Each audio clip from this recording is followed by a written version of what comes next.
So, you guys win these 3 American Music Awards. Yeah. And that's nice, but then the Grammys come. Now, Yeah.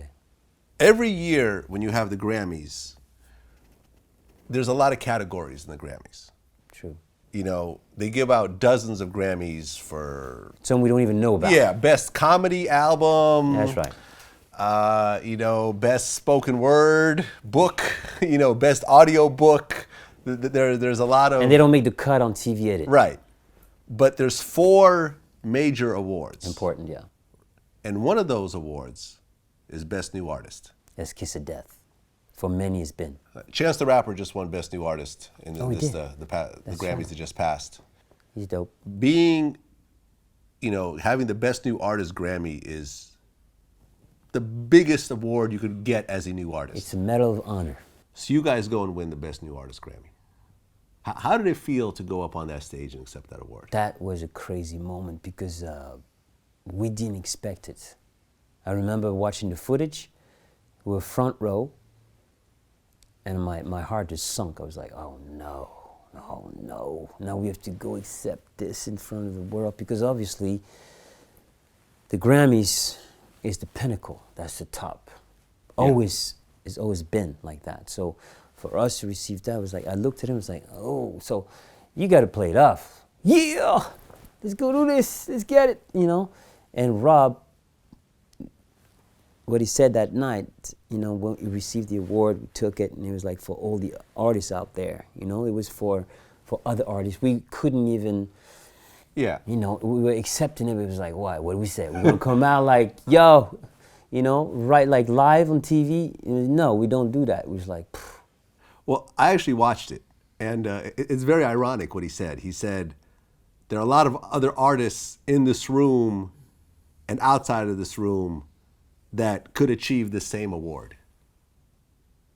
So in a way, he was almost saying it without saying it. He was saying it without saying it. We had to do that. You know? So that was a conscious thing that you guys, or a spur of the moment? No, it's spur of the moment, because, you know, for us, like, just like, we got the American Music Awards, and already we had this conversation, like, we're talking like, yo, man, that ain't right, you know? So when we got on the stage, obviously, we had to say that. We couldn't say, hey, thank you very much, you know, and now that you recall the words for me, yeah, it's exactly how we felt. Like, you know, this is for you. You know, we stood for the dream, because we came out from Europe, Germany, and being here on that stage in America, receiving, you know, this award, a Grammy of all award, was amazing. And that's why we said what we said. We felt guilty, huh? So and we carried that guilt, like I said. And after that, oh my dude, it was just like the path to destruction, because we knew the wolves were coming. They were going to get us. Because you win the Grammy for Best New Artist. Yeah. You accept the award, you take the pictures, you do the interviews and so forth. And was it 4 days later you give it back? Well, what happened was we did an interview with a journalist from the Los Angeles Times. And we said, you know, we're going to give it back. So you guys win the Grammy for Best New Artist. Then a few months later, Frank makes this huge announcement. That's right. Why did Frank make that announcement? It's a long story, but in a few words, we went against him. And when we signed this contract with him, something real strange happened in that room. Everybody's chilled. We're happy. You know, we're drinking champagne and everything. And he turns to Rob and tells him, don't ever try to fuck me. I'm like, whoa, gangster, like, whoa. Like, whoa. And then he, you know, Rob tells me, and I'm like, man, that's kind of weird. And we just kind of like, okay, whatever. You know, we kept drinking and stuff, but that thing stuck in my mind. And when we were going back and forth and butting heads, it came to that point, like, yo, that dude was like, whatever he had created in his mind was getting out of control, because he wanted us to come back and take care of second album. Right, And because we you were guys like, had a 3-album deal. yeah, yeah. And we're like, hell no, we ain't doing that. No, now we want this, and we pushed him so hard Okay. because we didn't want to continue. So you guys refused to lip sync the second album. Exact, pretty much. 100%. Even though. But we didn't tell him. We were playing with him. Okay. What we did, we said, you know what? We're gonna mess him up. Because he wants that money. He wants that second one. He wants that second. Right. But we ain't gonna give it to him. So we're just gonna play him. So he's like, no, we want this now. We want this now. And We're staying over here now. What were you asking for? More money. Okay. Because, that's what it comes down to. So it's like, we want more. And he was like, no, I ain't doing that. He's like, no, that's, and all that, But hundreds of millions of dollars are being made. I mean, didn't you Yeah. guys renegotiate your contract a couple times along the way? No? No. Okay, you still have That's that another same- story. Okay, that's another story. But, so you guys are now battling with Frank over the second album, essentially. Yeah. It's pretty much, we made our decision. We ain't doing that no more. Okay. And he took balls. So, you guys are going diamond and so forth. Hundreds of millions of dollars are being made. Yeah. You guys are doing these major tours. You guys are on TV. You guys have these singles. How much are you guys profiting yourselves Well, by what the time the first album is now done and the Grammys won and I everything? can't give you any precise number, but hear me out. He blocked everything because of the fights we had. So the only way we could make our money was on the road and tour in America. So you weren't making royalties off the No, album that dude was holding everything. because you were signed to his production company. Yeah, that's what happened. So in order for us to have some kind of freedom, we said, yo, man, we out of here. And he was pissed. You're staying here. I'm like, no, man, we're going over there. Because we knew over there, we could get the tour going. So we got all we needed from him. And he didn't think that he would blow up that much, like we would take control of our lives over there. That's what happened. And he was like, yo, you got to get back to Europe. We're like, no, we ain't doing that. We knew that we were not going to do that again. It was crazy Okay. to do it again. So he took balls from us to say, like, yo, we're going to leave all that. But the thing that you have to know, and that not many people know, is that we were in a process of, like, preparing something else, a transition. We were going to make a transition. And dude, he heard about it. So he jumped the gun. Okay. So then it was impossible for anything to happen then. Now, there's a quote from Frank. He says, I made them rich. Rob and Fab got $2 million from us. The record companies were very satisfied. The real singers also got rich. And Frank Farian got even richer. Only Rob wanted much more. No, man. Not true. Not true. You didn't make $2 million. All the money we made was from touring. And, you're talking about, there's you guys, there's the production company, there is Arista. Arista has a parent company. Everyone's got their hands in the pie and so Yep. forth. By the time it trickles down to Rob and Fab, it's just tour money. And the world tour was being booked. So we were like, yo, forget about that dude because we got the world tour coming. Right, because you just have a Grammy, a Best New Artist Grammy. Right. Everyone wants to fuck with you. Exactly. So Yeah. we're lining up like world, Latin America, Asia, everything's gonna go down. And the transition period, the transition that we were working on, but he heard about all that and he was like, I'm not gonna let them get more money.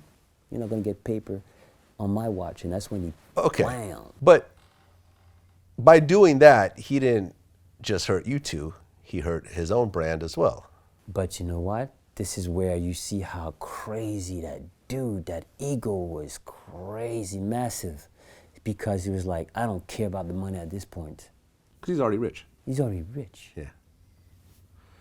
Okay. But you see how crazy that is? So he goes. stopped it himself. He goes publicly and announces that Rob and Fab don't have any vocals on that album. That's right. When you first heard that announcement, what went through your head? Relief. Relief. Yeah. It was like, now I can, at first it was relief, and it was like I can walk free. I don't have to carry that secret on my back. It's on your back, but it's in your gut. And it's like, it's always like, when is it gonna happen? When is it gonna happen? When is it gonna happen? When is the bomb gonna explode? Finally, it explodes. So then you feel like, whew. But then comes next. You know, action equal reaction. Okay. Well, you felt relieved. How did Rob feel? He wasn't happy. Even though we caused it, he wasn't happy. I wasn't happy as well. I was relieved, but then I was like, ah, damn. You know, now our world is going to change. We didn't know how much it was going to change, but it was going to change, and drastic, which means in one day, and you know, fame as a way to just disappear step by step. But it's a gradual process. But suddenly, from one day to the next is kaboom.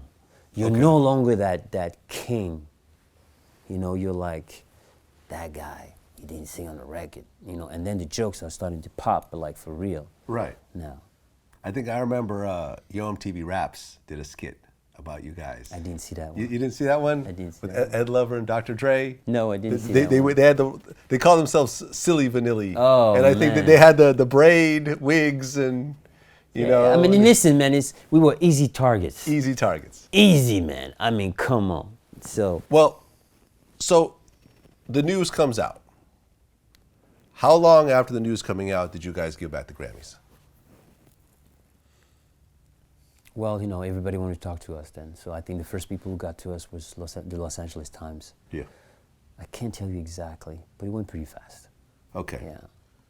This was the first. And let me tell you something that I have to clear up is like, I like it because you said we gave it back, because in the press it's always said it was taken away. Yeah. And they said it was taken away because of the fact that when we did that interview with the journalist, we told him, hey, we want to give it back. But he had an interview with Naris that same day. They jumped the gun. So then it was like, we want it back. But in reality, we wanted to give it back. Okay. This was the first and only time in the history of the Grammys that a Grammy was returned. Right. You guys did a press conference about it. Yeah, that thing was insane. I think you started the press conference by actually rapping your part in Girl You Know It's True to try to show people that you actually no, actually it was a recording. We recorded some stuff to let people know, like, yo, we can do this. Okay. Yeah. And I think I remember Rob sang, he said, no, really, we could sing. And he sang his, you know, Girl You Know It's True, like, you know, but at that point, the circus was in full swing. Listen, it was just, you couldn't stop it at this point. Like, it was just so massive. It was Desert Storm and Milli Vanilli at that time. You know, it was everywhere. And like I said, we were easy targets. But you know what hurt us, what did hurt us the most was we felt like we were part of the family. You know, there were a team of people, there was staff, there was a lot of people, you know, because it's ludicrous to think that those two guys orchestrated the whole thing. But somehow, we took the whole blame. Right. Everybody went like pointing finger like, Robin Fab. But like, what the hell, man? There's like those companies, those very powerful companies, executives behind. Clive Davis. The Black Clash got to us. Yeah. And I'm Frank telling Farian, you, it was ugly. The singers, the producers, everyone was in on it. Everybody was in on it. Everyone. MTV. You know, Everybody. So at this point, we're like thrown to the wolves, hang out to dry, and we have to defend ourselves. You know, class action lawsuits. So all this starts to implode, I guess. Yeah. The Grammy president at the time said, I hope this revocation will make the industry think long and hard before anyone else tries to pull something like this again. Come on, dude. Even though artists have been lip syncing and using auto-tune and this, that, and the third. Okay, I'll give him that. Yes, we didn't sing on the records, right? But, you know, when auto-tune came around, this new school, you know, came around, the software, then suddenly a lot of people were using it, but to a point where they wouldn't even They wouldn't even perform their own music and vocals on stage. Yeah. So is there any difference